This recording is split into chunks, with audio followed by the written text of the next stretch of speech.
ये कहानी है दो शादीशुदा जोड़ों की जो एक ही कंपनी में जॉब किया करते थे। तो दोनों के हस्बैंड आपस में दोस्त थे और दोनों की वाइफ भी आपस में नई नई दोस्त बनी थी। मंडे का दिन था तो दोनों की वाइफ आपस में बातें कर रही थी। एक ने दूसरी से कहा कि और सुनाओ, कल संडे कैसा गुजरा तुम्हारा, क्या करा? तो दूसरी बोली जैसा तुम्हारा गुजरा होगा। काम ज्यादा होने की वजह से संडे भी ऑफिस में ही थे।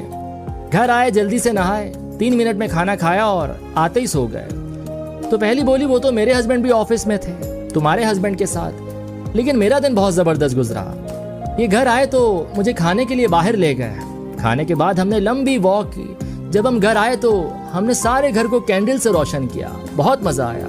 ये सब बिल्कुल एक ख्वाब जैसा था। दूसरी ने सुना तो दिल ही दिल में उदास हो गई और उसने घर आकर अपने हस्बैंड से झगड़ा कर डाला। अगले दिन उसके हस्बैंड ने ऑफिस में दूसरे हस्बैंड से पूछा कि तेरा संडे कैसा गुजरा था?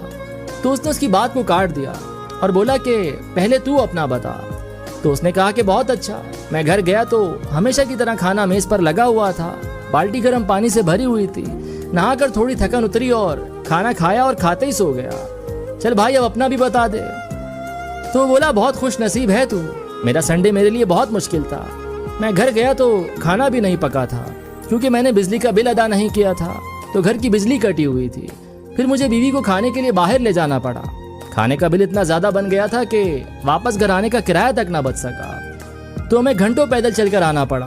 घर पहुंचे तो वही बिजली कटी हुई थी, पूरा घर अंधेरे में डूबा हुआ था, तो रोशनी के लिए मोमबत्तियां जलानी पड़ी। उसने जब ये सुना तो उसे बहुत अफसोस हुआ और दिल ही दिल में खुदा का शुक्र अदा करने लगा। जब उसने घर आकर अपनी वाइफ को सब कुछ बताया तो वाइफ रो पड़ी और बोली बिला वजह मैं किसी की बातों में आकर आपसे झगड़ पड़ी, आप जैसे भी हैं बहुत अच्छे हैं। तो शौहर ने भी उसे अपने गले से लगा लिया और बोला कि तुम भी मेरे लिए खुदा के दिए हुए किसी तोहफे से कम नहीं। तो कभी भी किसी की बातों में आकर अपना घर खराब ना करें, मत झगड़ें, ये ना सोचें कि मुझसे ज्यादा खुश कैसे है, क्योंकि अक्सर लोगों के हालात बहुत बदतर होते हैं लेकिन उनका पेश करने का अंदाज बहुत आला होता है जो कि आपके घर को तबाह और बर्बाद कर सकता है।